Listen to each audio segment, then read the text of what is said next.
buenos días, ¿cómo les va? Empezamos una nueva emisión de Los Siete Locos. Mucho material hoy en el programa. Vamos a hablar de artes plásticas, vamos a hablar de teatro y vamos a empezar con un libro que pienso yo, por lo menos en la Argentina, es único en su género. Por lo menos yo no tengo registro de que haya aparecido otro libro en el estilo de este. Se llama 2922 días, Memorias de un preso de la dictadura, y ahí presentamos a su autor. Eduardo Josami nació en Buenos Aires en 1939. Escritor y periodista, es autor entre otros títulos de Final sin Gloria, Rodolfo Walsh, La palabra y la acción y 2922 días, Memorias de un preso de la dictadura es su último libro publicado. Bueno, 2922 días, son los días que estuviste preso. Sí, 2922. 8 años. 8 años. Te llevaron preso pocos meses antes del golpe, o sea, en el 75, a fines del 75. Fines del 75 hasta, es decir, septiembre del 75 a septiembre del 83. Y vos decís en alguna parte, creo que en el prólogo, que siempre tuviste la idea de hacer este libro. Digo, ¿cuántos años después? ¿Qué pasó? ¿Qué proceso de maduración? ¿No? Porque hay que poder escribir un libro así. Sí, yo creo que fue necesario tomar distancia. Hubo un largo periodo de tiempo que yo siempre seguía pensando que alguna vez iba a escribir ese libro, pero no me sentía con ganas de hacerlo, ¿no? Pensaba que todavía eso quedaba atrás, sentía otras urgencias. Y después, yo creo que sobre todo en estos últimos años, donde pude declarar varias veces en los juicios, donde vi cómo eran condenados los responsables de alguna de las cárceles en las que estuve, donde se cometieron los crímenes más atroces, como en el caso de la cárcel de La Plata. Bueno, de a poco fui pensando como que ya era hora de contar esto, ¿no? Pero lo curioso es que efectivamente yo siempre pensé que lo iba a escribir. Incluso cuando estaba preso viví algunas cosas y las recordaba como pensando que las iba a escribir. Esto es material, ¿no?, para un libro. Sí, y creo que eso me ayudó un poquito también a veces a tomar con más tranquilidad ciertas situaciones, a pensarlas mejor. Pero claro, uno piensa que va a hacer muchas cosas en la vida que a lo mejor no hace. Seguro. Finalmente... Vamos a aclarar que vos entraste en la cárcel en el año 75, todavía había un gobierno constitucional, sí. Y entonces es muy distinto eso a las desapariciones clandestinas del 76 en adelante, por empezar, porque había un juez, estaba blanqueada la causa. Efectivamente, de cualquier manera... yo te diría que se hubiera caído 2 meses después, en noviembre, donde ya el ejército se había hecho cargo del control de la seguridad y de las cárceles. Bueno, hubo en la zona de Buenos Aires gente desaparecida. Y en el interior del país, antes del golpe, en el interior del país empezó mucho antes también, ¿no? Pero de cualquier manera, en términos generales es cierto, es decir, después del 24 de marzo las posibilidades de sobrevivir eran excepcionales, y antes del 24 de marzo lo corriente, digamos, era que interviniera un juez y estuviera preso de una manera más o menos legal, porque a partir de noviembre, como decía, también las condiciones de detención se hicieron muy distintas, ¿no? Eso está contado en el libro, cómo van cambiando las condiciones, ¿no? Desde el principio y las distintas etapas que fuiste viviendo. Cada vez se fueron recrudeciendo, digo. Sí. A medida que se acercaba el golpe, y bueno, después con el golpe. Y después con el golpe, y seguramente los 2 años. En la cárcel se refleja en general lo que pasa con la política y en el exterior, ¿no? Es decir, en el país, en la sociedad. Entonces, los momentos de mayor represión de la dictadura fueron los primeros años, 76, 77. Ese también fue el periodo en que hubo presos legales que fueron asesinados. Bueno, algunos que estaban con vos en la cárcel. Algunos que estaban en el mismo pabellón mío, sí. Incluso, ¿no? O sea que estar ahí no era garantía de sobrevivir, ni mucho menos. No, yo cuento en el libro una sensación extraña que sentí en el momento que mataron a los primeros compañeros de mi pabellón, porque fue como una sorpresa, hasta casi como decir, que esto suena muy ridículo, como un engaño, ¿no? Porque uno pensaba que estar preso era quedarse mucho tiempo, pero que era sobrevivir. Y de pronto se podía descubrir que podías estar preso un tiempo largo y también perder la vida, ¿no? De todas maneras, hubo torturas, hubo un montón de cosas que sucedían también ahí. Sí, sucedían casi, diría, naturalmente. Cotidianamente. ¿No? Hay muchas cosas muy interesantes que podemos decir del libro. Por ejemplo, ¿en qué modifica después? Vos decís que por mucho tiempo, qué sé yo, te ibas a tu habitación y decías voy a la celda, o cosas que te quedaron, caminar con las manos atrás. Bueno, son algunas cosas eran más agradables que otras. Recordaba ciertas cosas que hacíamos en la cárcel, por ejemplo, tomar mate en grupo, que eso era un recuerdo agradable. Había momentos, eso es interesante, Margar. Hay momentos que los recordás con una, no te digo nostalgia, pero con cariño. Sí, bueno, hay un capítulo del libro que se llama Nostalgia, entre paréntesis, Yo no me animaba a decir esa palabra. Entre, claro, no entre paréntesis, entre signos de interrogación, porque efectivamente ahí yo aprendí algo, y es que en las circunstancias más difíciles,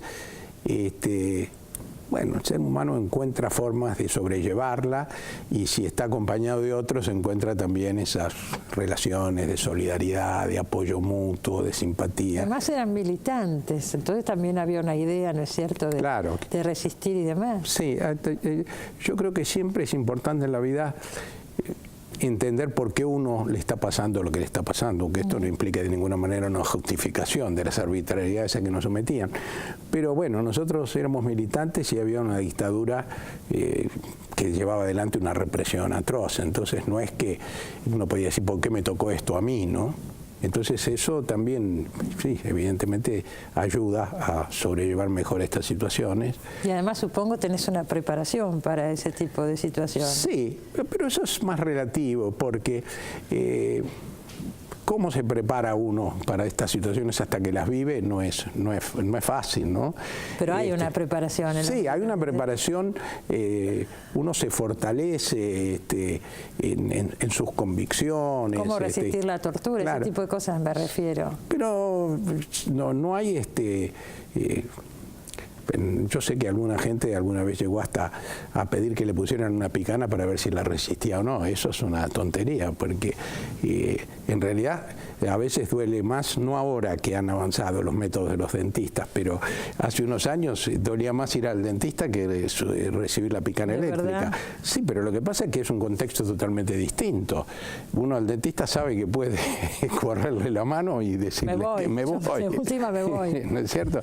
Y ahí piensa que siempre va a haber más. Entonces esa angustia es difícil estar preparado para esa situación, digamos, ¿no? Si bien de algún modo, en términos generales, el militante está preparado, por supuesto, por lo menos sabe que se va a encontrar con cosas duras y que no es una casualidad que eso ocurra. De todas maneras, vos lo marcás muy bien en el libro, Eduardo. Vos siempre te reconociste como un político, siempre te interesó la política. Por ahí no te interesaba tanto la lucha armada, ni te considerabas, lo decís acá, que había algunos militantes que ya tomaban hasta una actitud marcial en el cuerpo, que no era lo tuyo, que vos consideraste en un momento y que además eso tenía un límite de tiempo también, ¿no es cierto? Sí, yo creo que en mi caso fue el de la mayoría. Es decir, éramos gente que habíamos hecho política, yo había militado en los sindicales, en la universidad, me gustaba mucho la actividad política. En un momento... ¿Habías estado cerca de Balbín en un momento? No, pero eso era cuando tenía 14 años. Después te hiciste peronista. Pero primero después me hice con Balbín. Después me hice de izquierda y después me hice peronista. Ajá. Primero de izquierda y después peronista. Pero te decía, en un momento sentimos muchos que frente a las dictaduras que se venían sucediendo en el país, la intervención recurrente de los militares, no había otro camino más que organizarse para la violencia. Y, era un contexto también mundial, ¿no? Seguramente, digamos, claro. Sí, con la Revolución Cubana, etcétera. Pero yo siempre seguí sintiéndome fundamentalmente un militante político, alguien que luchaba por ciertas ideas, por ciertos cambios.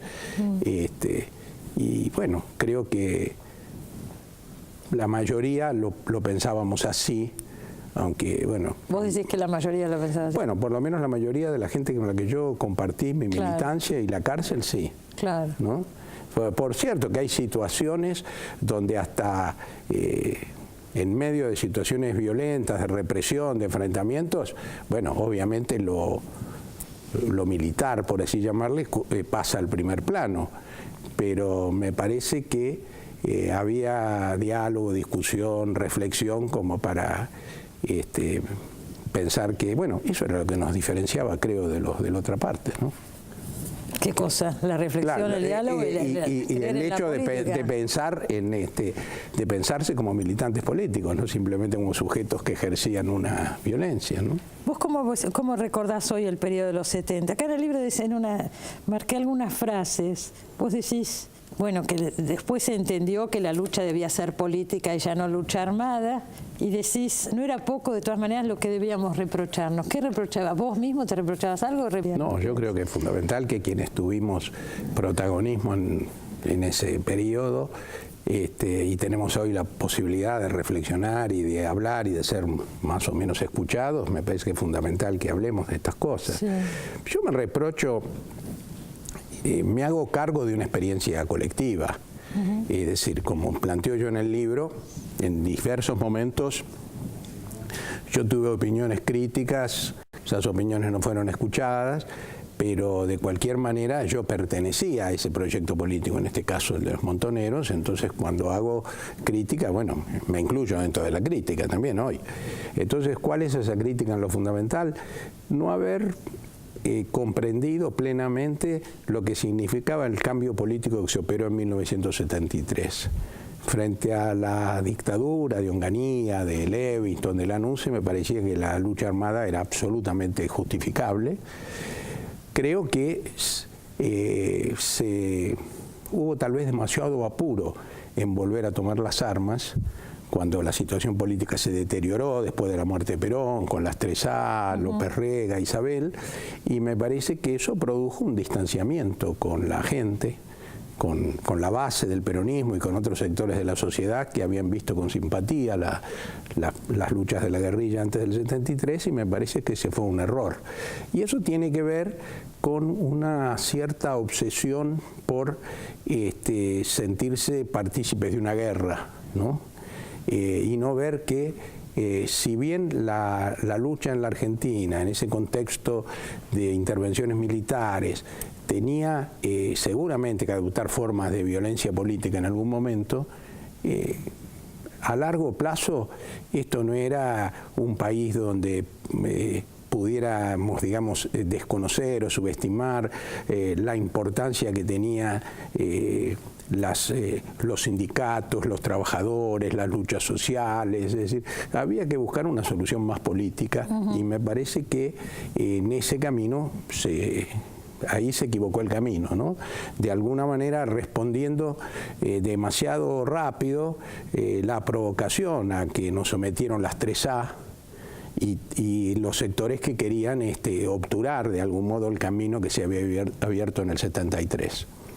Acá estuvo la semana pasada o la otra Martín Cohen, que sacó un libro muy interesante, se llama El país de la guerra, y en una parte de la entrevista se refirió a esto. Y yo quiero que lo escuchemos porque me interesa mucho tu opinión sobre lo que dice Cohen, que abre una discusión fuerte, pienso.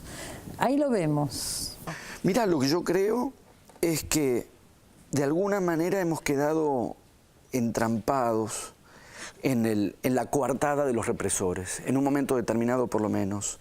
Así como en algún momento, en el restablecimiento de la democracia, también habíamos quedado entrampados también en los términos de los propios represores, en cuanto a las dificultades o incluso inicialmente la imposibilidad de recuperar, digo, en el restablecimiento de la democracia, la dimensión de los sujetos activos de una militancia política. Nos habíamos tenido que concentrar casi exclusivamente en la testimonialidad de las víctimas de la represión.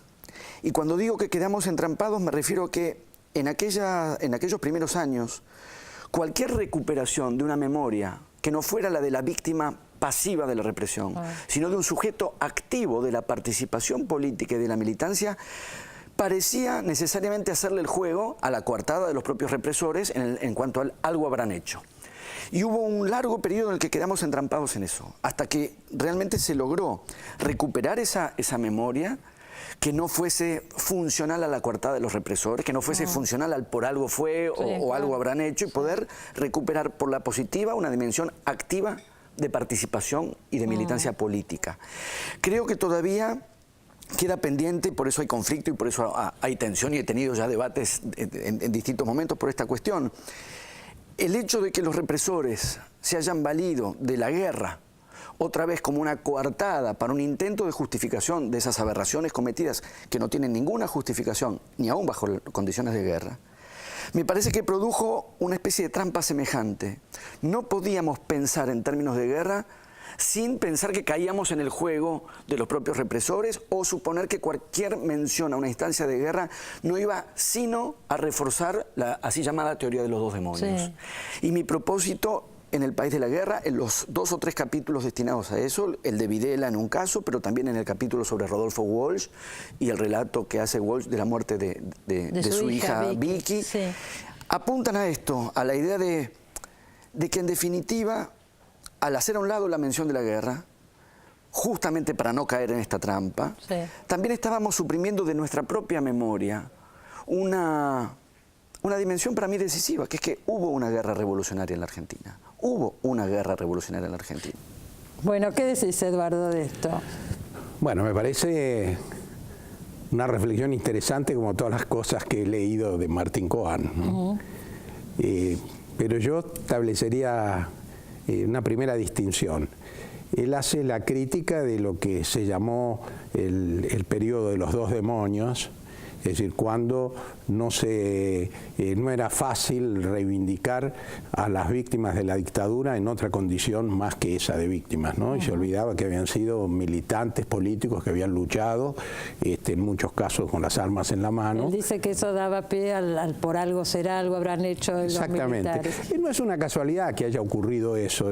Yo no sé cuán preparada estaba la sociedad que llegó a la democracia con esa fuga apresurada de los militares después de Malvinas para reconocer esa militancia de una guerrilla que no había triunfado, digamos así, ¿no? Pero de cualquier manera me parece que en un proceso muy rico que se dio en algunos años, fueron apareciendo testimonios, publicaciones, películas, debates que recogieron esa experiencia militante, y entonces ya se vio que no era solamente una dictadura, que había una especie de agente del mal que sin ningún sentido, digamos, había golpeado a todo el mundo, sino que había un sector que había sido blanco de la represión precisamente porque eran militantes que querían cambiar el país. Esos militantes que querían o que queríamos cambiar el país, se cometió el error de hablar de guerra. Porque eso tenía mucho que ver con las guerras revolucionarias que se desarrollaban en el mundo, se habían desarrollado, la experiencia vietnamita, que era tan importante los años 60 y 70, la misma historia de la Revolución Cubana, aunque allí el término se usó menos. Y yo creo que eso favoreció de alguna manera la represión militar, porque se planteó lo que en realidad era un enfrentamiento de un sector político y después terminó siendo un enfrentamiento de un aparato contra otro aparato mucho más poderoso, que era el aparato militar. De todas maneras, en caso de que Coan tuviera razón y hubiera sido una guerra, acá se violaron también las leyes de guerra. Sí, se violaron las leyes de la guerra, sea que seamos sinceros, en general se han violado en casi todas las guerras, pero de cualquier manera... Pero existen, digamos. De cualquier manera esas leyes existen y se han violado, pero yo creo que se violó mucho más que las leyes de la guerra en este caso, porque además los propósitos de las Fuerzas Armadas que dieron el golpe y los sectores civiles y eclesiásticos y todos los que los apoyaron no era simplemente terminar con la guerrilla, era producir una reestructuración regresiva de la sociedad argentina, lo que representó el proyecto de Martínez de Oz. Hay quienes dicen que la guerrilla les dio el pretexto, ¿no? Yo no diría que les dio el pretexto, pero porque en realidad... Y con el argumento de aniquilar la guerrilla, la idea era aniquilar. Yo creo que cuanto antes nosotros hubiéramos comprendido que después del 73 ya la lucha se tenía que plantear en otro terreno, hubiera sido más difícil el avance del golpe y más exitosa nuestra resistencia. Sin duda, eso sin duda.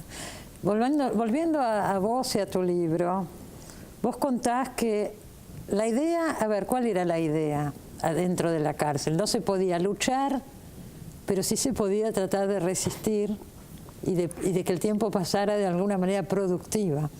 Y vos lo encontraste en la escritura y la lectura. Sí, lo encontré en la escritura y la lectura, para mí eso fue fundamental.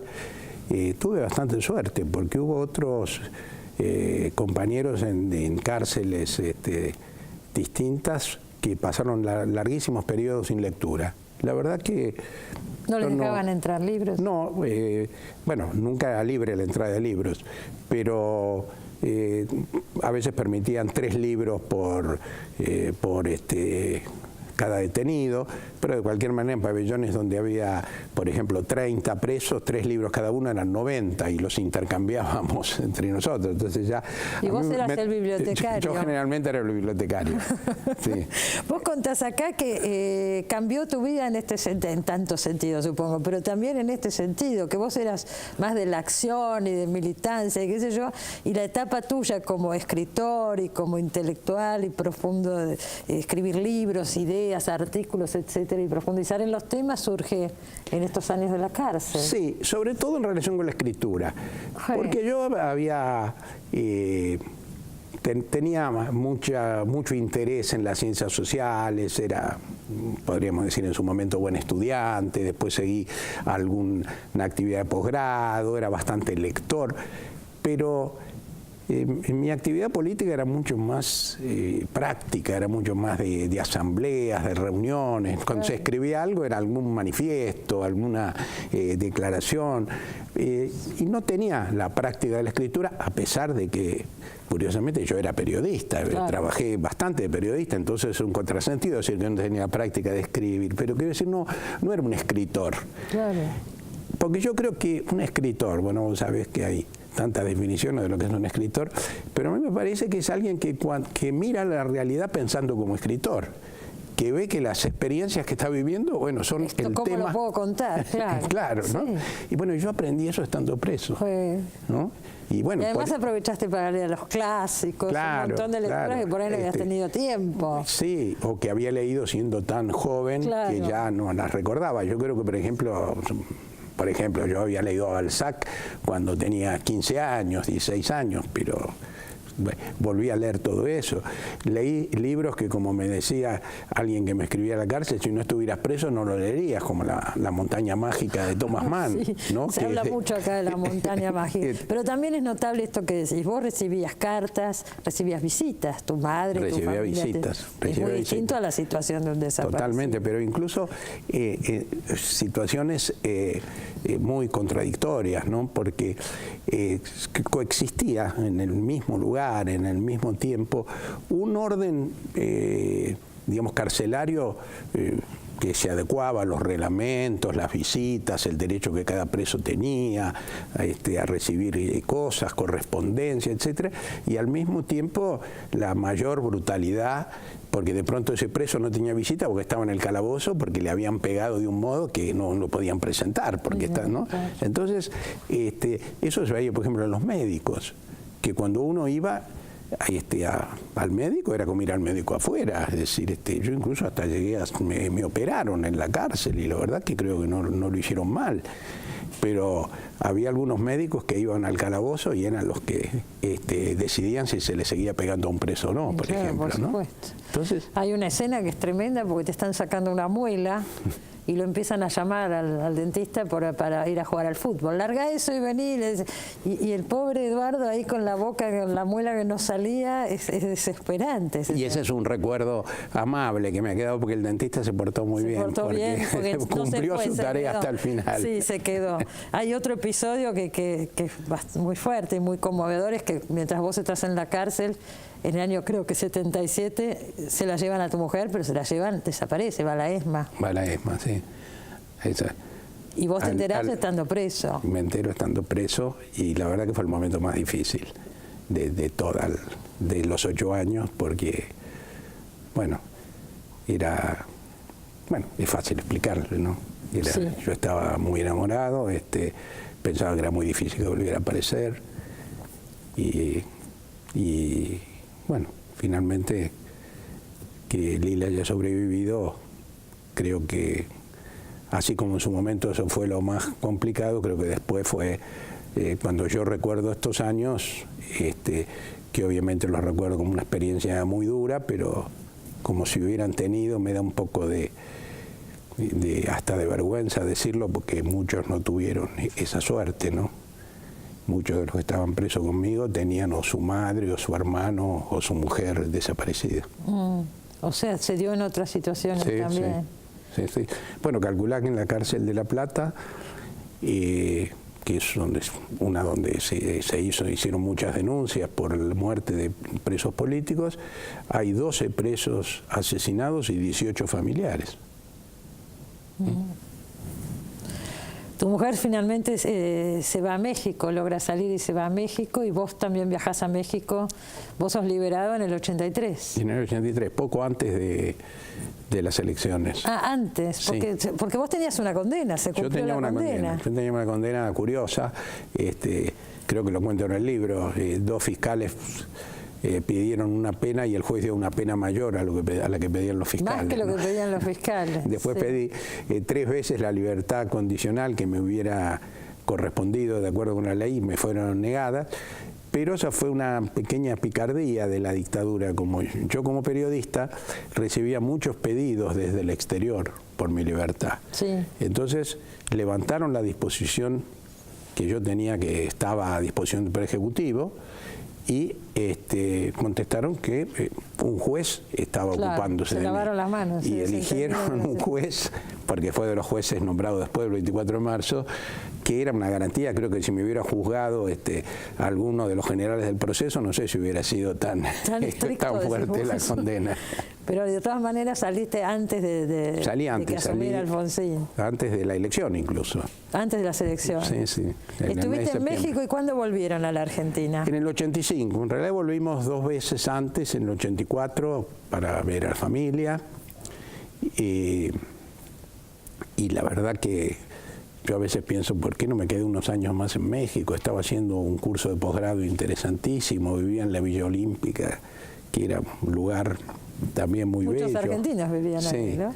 Pero cuando yo leía los diarios de Argentina me daba cuenta que estaban pasando cosas y bueno, y un día decidimos que había que volver y lo que aceleró en realidad la vuelta fue el juicio a las juntas, porque Lila fue testigo en el juicio a las juntas. Claro. Entonces ahí volvimos.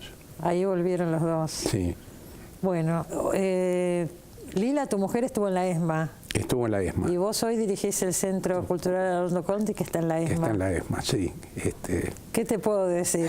¿Qué te voy a preguntar? Yo supongo lo que significa eso. Sí, ¿no? Significa, en algún sentido, uno puede decir no es fácil, porque es como recordar permanentemente eso que ocurrió, pero es un desafío realmente interesante. Yo siento... Me encantó que me nombraran ahí,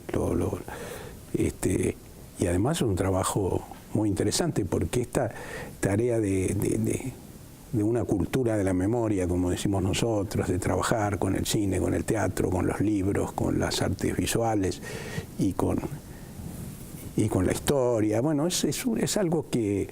al principio había mucho de ensayo y error, uno se puede imaginar, aunque yo nunca lo había hecho, cómo es dirigir un centro cultural, pero esto estaba tan cruzado por la historia reciente y por la memoria, claro que exigía también seguramente alguna respuesta diferente. Y bueno, la verdad que es una experiencia que a mí me está resultando muy grata, aunque claro, en algún momento del día o cada tanto uno se pone a pensar dónde está y seguro que algún fantasma aparece, ¿no? Seguramente, me imagino que sí, seguro que sí. Muchas gracias por haber venido, Eduardo. No, gracias a vos por la invitación. Es interesante este tema, por ahí frente a frente se podría debatir, porque me parece que no están de más estos debates, ¿no? No, yo creo que también... Digo, lo de Coan. Además con Martín lo debatimos, porque un día que nos encontramos, él estaba por sacar el libro y yo conocía parte del libro porque él había leído en el Arnoldo Conti, en una jornada que hicimos en el cierre de un seminario, había leído el texto sobre Videla. Sí, que está ahí es en un ese capítulo mismo del libro. Sí, del país de la guerra. Bueno, acá lo tiene, 2.922 días, memorias de un preso de la dictadura de Eduardo Josami. Gracias, Eduardo. Enseguida volvemos, no se vaya.